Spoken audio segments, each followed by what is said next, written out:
Dr. Bailey, I agree with you that misinformation is leading to vaccine hesitancy, and I think probably the largest area of misinformation is actually coming from the government regarding natural immunity. There's actually dozens and dozens of peer-reviewed articles on natural immunity. The natural immunity is robust. A study from Washington University School of Medicine just recently says mild infection with SARS-CoV-2 induces a robust antigen-specific long-lived humoral immune memory in humans. Cleveland Clinic study, 50,000 employees, showed that those who had had the disease previously had the same, if not better, immunity than those who'd been vaccinated.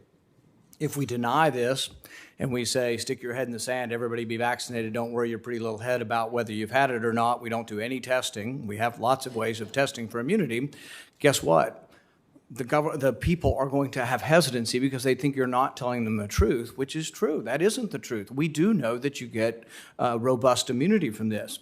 We also know that even taking conservative estimates from the CDC, that about 100 million people have had this. How do we know that? 34 million people have tested positive, but even the most conservative antibody surveys show that at least 2 people for every 1 that got it also had it. That's 100 million people. And so if we discount that, we say, oh, we're never getting to herd immunity. You have all these articles saying, we'll never make it, we'll never make it. We don't have enough people vaccinated, but then we say, oh, we got to go harder. Now we're going to go for the 10-year-old, then the 5-year-old, then we're going to go for the 2-year-old, then we're going to say, oh, you can't leave the hospital until you're vaccinated. People are going to be hesitant because they don't believe you, and they don't believe that the risk of the disease in children anywhere equates to adults. Over 65, it's at least 1,000 times more dangerous. The death rate under 25, about 1 in a million. If you combine natural immunity with vaccine immunity, Dr. McCary of Johns Hopkins estimates that 80 to 85% of adults have immunity, and that we have reached herd immunity. Yet the government insists on discounting or really not counting at all the millions of individuals who have acquired natural immunity. This scientific error causes the government to believe that we haven't gotten there, that we have to go harder and harder and harder. There are reports of myocarditis. It isn't decided yet. We're in the means of talking about this, and if we just say blithely, go take your vaccine, don't think about this, that's not good medicine. We should think about it. I don't know what the risk is. It may turn out that it's 1 in 10 million, and then by all means I'd say go. If you're over 65, I say without question, the vaccine is way safer than the disease. But I can't say that with a surety for a 10-year-old. I really can't say that. I also can't say that we haven't reached herd immunity and that we're pushing so hard on the kids that we might do damage to children with this.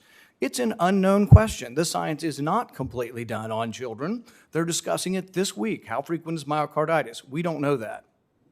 If it's 1 in 100,000 and the chance of myocarditis in the normal population is 1 in a million, I would probably say you ought to think twice about it. But another way to do it is we could test the children. We could test the adults. If they have antibodies, let them make a choice. Let them make an intelligent choice. Some people will still choose to be vaccinated. But we are so adamant, get the vaccine, don't think about it, that leads to hesitancy because people don't think we're following the science or that people who give that advice are following the science. So my question is, shouldn't previous infection be considered in the effort to push vaccination on our children? Yes, I think previous infection should be considered. I also think that we need to understand that a previous infection is not as robust in protecting against new variants as the vaccine. We actually don't know that. We actually don't know that. All of the testing on natural immunity and vaccinated has shown that we have great immunity both with the vaccine and with natural immunity. The Delta variant that everybody's talking about, the vaccine is very good for it. So you see hysteria on TV. We're still driving this debate by the hysteria of the Delta variant. If you get vaccinated, there's a 96% chance you won't be hospitalized. The numbers are very similar for natural immunity too. This what if has been played, but it's just not true, and we're scaring people needlessly. We should study it honestly in a rational fashion and give people advice, but we shouldn't be pushing people, don't think about it, just take a vaccine.